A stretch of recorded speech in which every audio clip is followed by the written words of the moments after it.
हां, एकदा गोदापट्ट्यातल्या सगळ्या बांधवांच्या लक्षात आलं.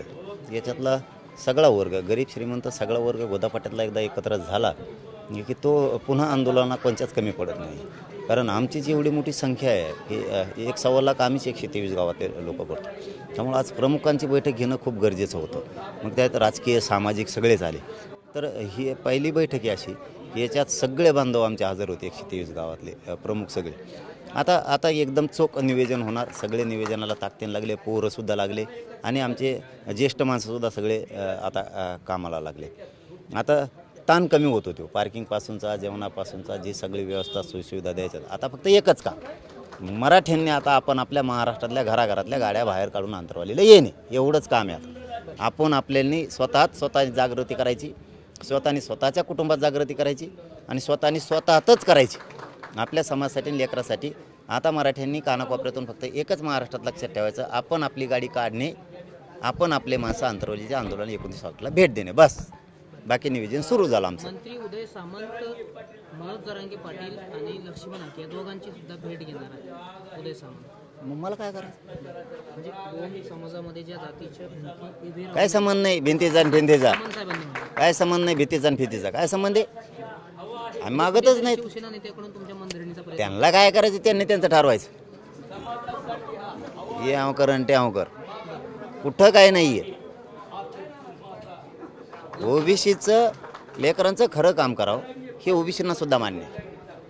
मराठ्यांच्या विरोधात जाणं हे सामान्य ओबीसीला पण मान्य नाही. तुम्ही तुमच्या लेकरा बाळासाठी लढावं, तुमचे लेकरा बाळ मोठे करायचे. मराठ्यांना आरक्षण मिळून विरोध करायचा हे ओबीसींना सुद्धा मान्य नाही. ओबीसींना वाटतं ना आपलं लेकरं बाळ सुखी झाले पाहिजेत. कोणत्या मायक्रो ओबीसीला शिक्षण आहे नीट? कोणत्या मायक्रो ओबीसीला नीट जागा खाऊन दिल्यात नोकऱ्यातल्या? कोणत्या राजकारणातल्या खाऊन दिल्यात? 50-12 राजकारण म्हणतात. कोणत्या मायक्रो ओबीसीचा माणूस बसेल रे राजकारणाच्या पदावर बी? कोणचा बसेल? सगळ्याला कळतं. तुम्ही म्हणतात तितका अडाणी आता ओबीसी समाज सुद्धा राहिलेला नाही. तुम्ही समजता, तुम्हाला नेतेगिरीची हवा घुसली तुमच्या डोक्यात.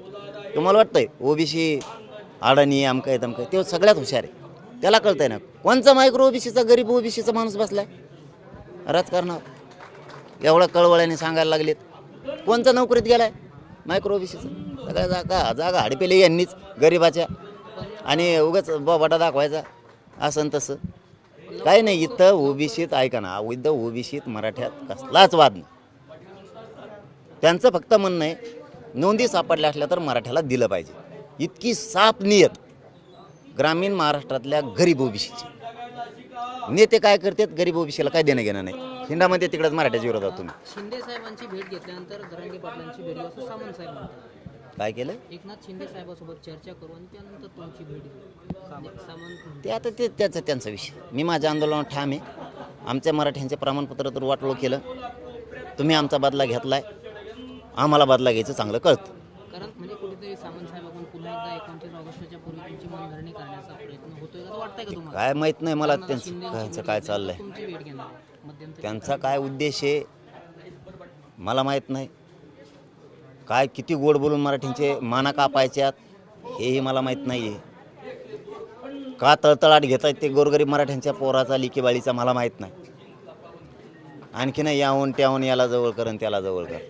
तुमच्या समर्थकांनी आझाद मैदानाची पाहणी केली अगदी 1 तासापूर्वी. काय म्हणाल? का नाही करणार मला माहीत नाही. आता तुम्ही सांगता म्हणल्यावर तर चांगली गोष्ट आहे, बघणारच ती. मी सांगतो मुंबईतले अख्खे मराठी एक झाले. लय भयानक सुप्त लाठी. सरकारने डाव केला, मराठ्यांनी सरकारवर डाव टाकलाच हे ध्यानात ठेवा. महामुंबईतले अख्खे मराठी एकत्र झाले, सज्ज झाले. ते कधी या म्हणतात महाराष्ट्रातले मराठी आम्ही सज्ज. गर्व वाटतो अशा लोकांचा की जे जातीच्या लेकरासाठी कुठल्याही टोकाचं लढायची तयारी ठेवते, कुठल्याही टोकाची. पाठ थापटावं लागती महामुंबईतल्या मराठ्यांची सगळ्यांची. आणि सगळ्या महाराष्ट्रातले ग्रामीण महाराष्ट्रातले मराठी कौतुकच करतात मुंबईतल्या सगळ्या मराठ्यांचं. ते आत्ता सज्ज झालेत. त्याच्यापेक्षा काय पाहिजे समाजाला? यांनी फक्त डाव तर टाकू द्या सरकारने, मग यांना कळन पुढचं काय रणनीती आहे ना, तुम्हाला त्या टायमाला कळन. अगदी एक शेवटचा प्रश्न आहे. प्रकाश आंबेडकरांनी एक विधान केलं की मनोज जरांगे पाटील यांना काही कळत नाही, त्यांच्या आजूबाजूचे बुद्धिजीवी लोक देखील कंटाळलेले आहेत. हा खरं आहे.